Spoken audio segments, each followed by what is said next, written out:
benaknya teman-teman semua. Jangan sampai disuruh pulang. Sampai berapa lama? Kita akan cari. Kalau sudah stabil, sudah tertangani semua ya, kondisi fisiknya, klinisnya sudah bagus, apa yang dilakukan selanjutnya? Kemudian jangan pernah menolong sendiri. Kalau pasiennya, terutama kalau pasiennya dari dipisah jangan pernah menolong sendiri. Kita panggil misalnya yang jaga diri hanya 2, nah kita bisa kemudian dari orang lain untuk membantu kita. Kemudian nanti bagaimana ketika ada gelisah, yang kita utamakan nanti kita akan latihan teknik deeskalasi. Eskalasi itu kan artinya emosinya meningkat. Kemudian supaya dia itu menurun. Ini bagaimana cara berkomunikasi. Nah, meskipun kita fokus di penanganan klinis, tapi jangan lupa alat kita untuk jiwa itu hanya komunikasi. Mungkin nggak perlu yang lain-lain, tapi komunikasi terapeutik. Bagaimana kita bisa hal-hal yang ketika kita melakukan sesuatu, kita bisa bernilai terapeutik yang kita omongkan, nadanya, nada bicaranya, gitu ya. Nah, apa saja? Misalnya, pertahankan jaraknya aman 2-3 langkah, gunakan vokal dengan jelas. Kemudian, lakukan pengkajian di area privat. Kemudian, tawarkan pilihan, Bapak mau minum obat sendiri atau mau dibantu, gitu ya. Kemudian, tegaskan batasan perilaku kekerasan yang tidak boleh dilakukan. Jadi, misalnya dia sudah mulai ngamuk-ngamuk tidak terkendali, nah saat itu kita harus melakukan segera, misalnya ini perlu diinjeksi atau perlu di restrain ya, karena restrain itu adalah pembinaan terakhir. Kemudian protokol pemeriksaan terpadu, yang pertama tentu ketika pasiennya diperiksa, apalagi usianya sudah 40 tahun ke atas, ini ketika kita melakukan pemeriksaan, utamakan dulu pemeriksaan yang bersifat fisik dan neurologis. Jadi kalau dari algoritmanya pertama harus diperiksa, disingkirkan untuk masalah fisiologisnya dulu.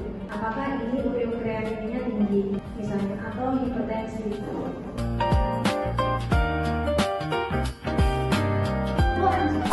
Tapi orang gangguan jiwa itu orang sakit. Jadi dekati dengan hati.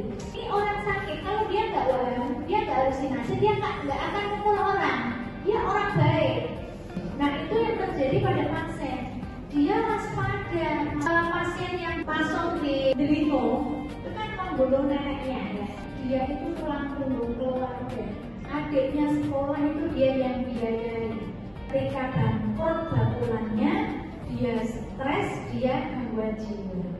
Dia tulang punggung, merasa bersalah, nggak bisa mengajarnya di adik sekolah, dia anak nomor 1. Akhirnya dia gangguan jiwa. Setelah dia gangguan jiwa, pulang dibawa ke Gracia, sembuh, pulang baik. Dia ke sawah, ke ladang apa. Jadi dia itu melakukan itu karena halusinasi, karena waham. Sehingga gimana supaya dia nggak melakukan itu? Bagaimana manajemen halusinasi dan wahamnya itu? Kalau dia sudah nggak halusinasi, nggak waham, insya Allah dia orang baik. Betapa sakitnya jadi mereka, betapa beban beratnya bagi keluarga. Bahkan psikiatri pesannya dok di kapsul yang sedang berjuang mengatasi penyakitnya, bahwa kita bersyukur dengan posisi menolong dan Allah akan selain mencapai untuk lazimnya. Ya, jadi kalau saya teori tentang, tapi rubah dulu mindset kita, rubah dulu akhlak kita menghadapi orang dengan gangguan jiwa.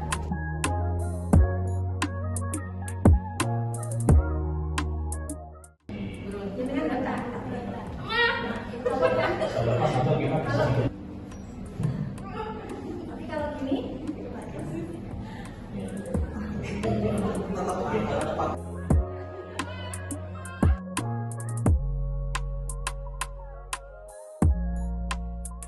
nanti sesuai kondisi, termasuk kita saat memilih pasien, kita melihat kondisinya. Kalau dia berobat, misalnya berobat lututnya, kita pegang lututnya secara sepol, kita ikutin saja gerakannya.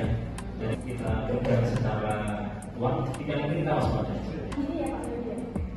Iya. Tetap gini ya.